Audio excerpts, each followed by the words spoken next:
আজকে college day 2। আজ থেকে আমাদের কলেজের ফাঁকা দেয়ালগুলোতে আর্টের কাজকর্ম শুরু হয়ে গেছে। এখানে যাদেরকে দেখতে পাচ্ছেন তাদের মূলত সবাই এখানে এখনো পড়ছে এমন। বেশিরভাগই 9-10 এর মেয়েরা ছিল এবং 5-6 এর মেয়েরাও ছিল।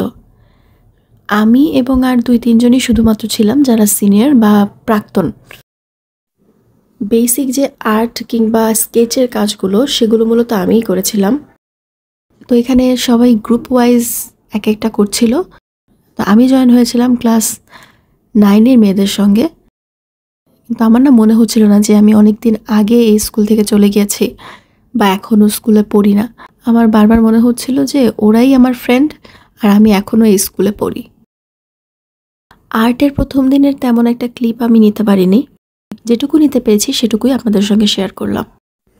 আর আপনারা হয়তো খেয়াল করবেন আমি একটু পরপর আমার স্কুল কলেজের প্রাঙ্গণ বারবার ঘুরিয়ে দেখাচ্ছি। আসলে স্কুলের মাঠে গেলে কেমন যেন নস্টালজিক ফিল হয়। ওখানে গেলে আর বের হয়ে আসতে ইচ্ছে করে না। সব শৈশবের কৈশোরের স্মৃতিগুলো ভেসে ওঠে।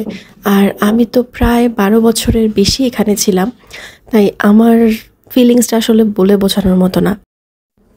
আমি এখনও চেষ্টা করি স্কুল কলেজে কোনো প্রোগ্রাম হলে সেখানে অ্যাটেন্ড করার। আর আমার বাসার বেশ কাছে হয় প্রায়ই আমি আমার স্কুলকে দেখতে পারি এবং স্কুলের যে পরিবর্তনগুলো হচ্ছে সেগুলোও দেখতে পাই। তারপর কলেজ থেকে আমি 3টার দিকে বের হয়ে যাই। বের হয়ে আমি বাচ্চাদেরকে পড়াতে চলে যাই, যেহেতু আমি কিছু বাচ্চাদেরকে পড়াই। পড়িয়ে তারপর একটা দোকানে বসি, কিছুক্ষণ সেখানে স্ন্যাক্স আইটেম খাই। মোগলাই পরোটা খাই। মোগলাই পরোটা আমার অনেক পছন্দের। সেখানে ভাবলাম মজাদার দাঁড়িয়ে না থেকে একটুখানি ক্লিপ নিয়ে নেই। তো মোগলাই তারা খুব সুন্দর করে আমাকে বানিয়ে দিল। আর তাদের কাছে একটা স্পেশাল সস থাকে, হোয়াইট সস, মোগলাই দিয়ে খাওয়ার জন্য। তো সেটা ছিল না। সেটাতে একটা ঝাঁঝালো ফ্লেভার থাকে, খেতে খুব মজা হয়, বাট আনফর্চুনেটলি সেদিন ছিল না। তাই তাদের কাছে একটা ডাল ছিল, সেই ডালটা দিয়ে আমি ট্রাই করেছি। সেটা অবশ্য খারাপ ছিল না, ভালোই লেগেছে। এরপর বাসায় এসে দেখলাম যে হালিম রান্না করা হয়েছে, তো সেখান থেকেও একটু খেয়ে নিলাম।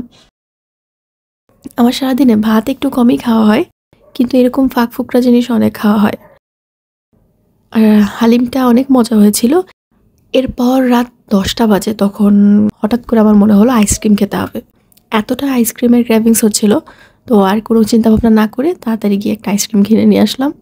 পরে ছাদে উঠে পড়লাম।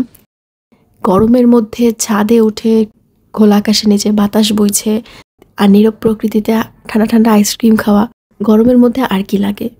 তাই এই তো ছাদে গিয়ে আইসক্রিম খেলাম। আমার ডে 2 এখানেই শেষ। আবার দেখা হবে নতুন এক ভিডিওতে। আজকের মতো এখানেই বিদায় নিচ্ছি। আল্লাহ হাফেজ।